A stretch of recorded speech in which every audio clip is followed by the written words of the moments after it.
And now here's another cooking segment with the chef from Dream Cuisine. Today our theme is Luck of the Irish. We're going to make a traditional St. Patrick's Day meal. Of course, you can do this any time of the year. When you think about Irish cuisine, you think about heavy meats and potatoes because they were so heavily influenced by the English. My dad always said corned beef and cabbage makes an Irishman savage. And here in America, that's really the heart of Irish cuisine. Our main course today is going to be corned beef. Corned beef is the same cut of meat as brisket. So when you go to the local barbecue shop and order a brisket sandwich, it's the same cut of meat as corned beef. When you go to your barbecue place, you'll hear them talking about cooking low and slow. And they cook barbecue all night long. This has been on the burner for about 4 hours. I got it to boiling.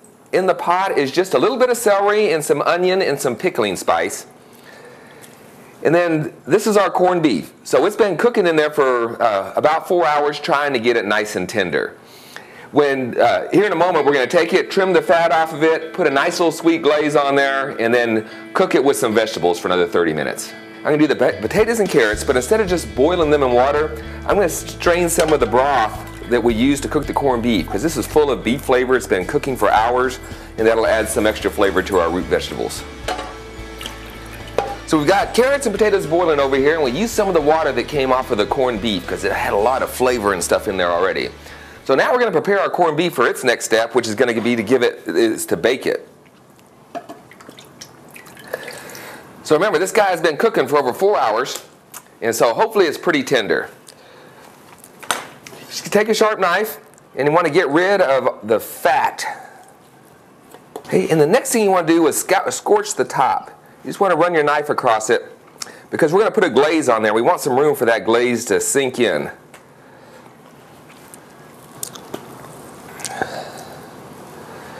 We've got a couple of briskets here. We've taken them out of our boiling water, cut the fat off, and scorched the tops a little bit so there's some grooves for our glaze to sink in. And we're going to do this in a traditional fashion and just take our vegetables that we've been boiling and drop it right into the pan with the corned beef. We got some potatoes and some carrots, and they'll all add flavor to each other. All right, the last piece to our corned beef is to make a glaze for over the top. Now, in Irish tradition, there's as many corned beef glazes as there are Irishmen, so everybody has their own method.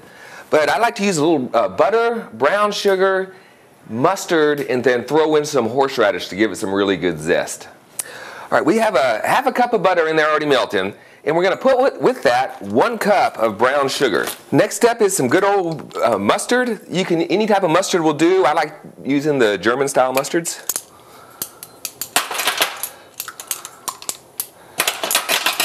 And the final ingredient for our glaze is a tablespoon of extra hot horseradish.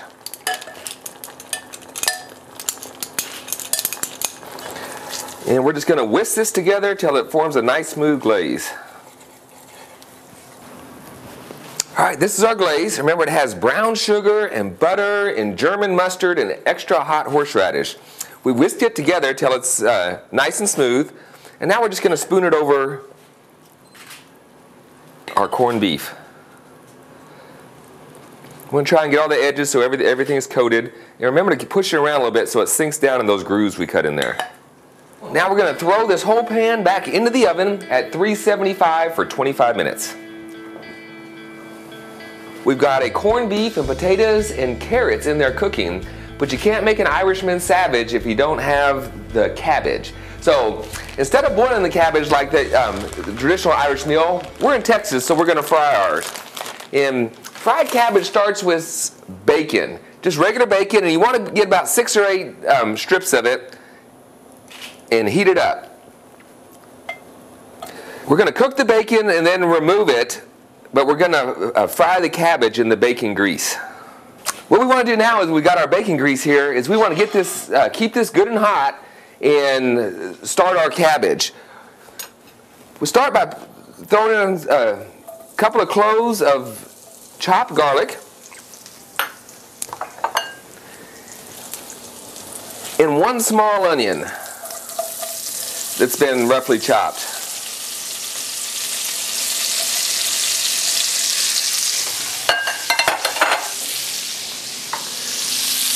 And we're going to stir these until they get kind of translucent. As they begin to get translucent, we're going to throw in 1 small head of cabbage and a splash of water in there to help create some steam. Add a little fresh cracked pepper.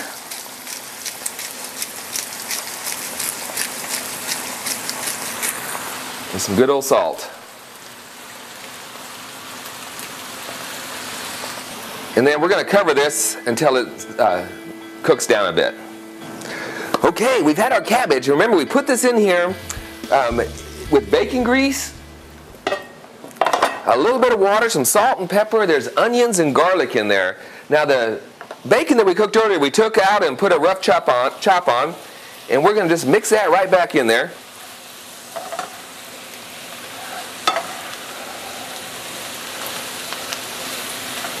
We're going to touch it up with a little more pepper and a touch more salt. And that's a meal fit for a king, even if it's cooked for a peasant Irishman. So now it's time for the main course. We got corned beef, roasted potatoes, carrots, and cabbage, a true Irish meal. So the corned beef was boiled for 4 hours. Then we scorched the top, put a glaze on it, and it's now been roasting for another 25 minutes. We're going to match that with some potatoes, carrot, and a healthy helping of fried cabbage.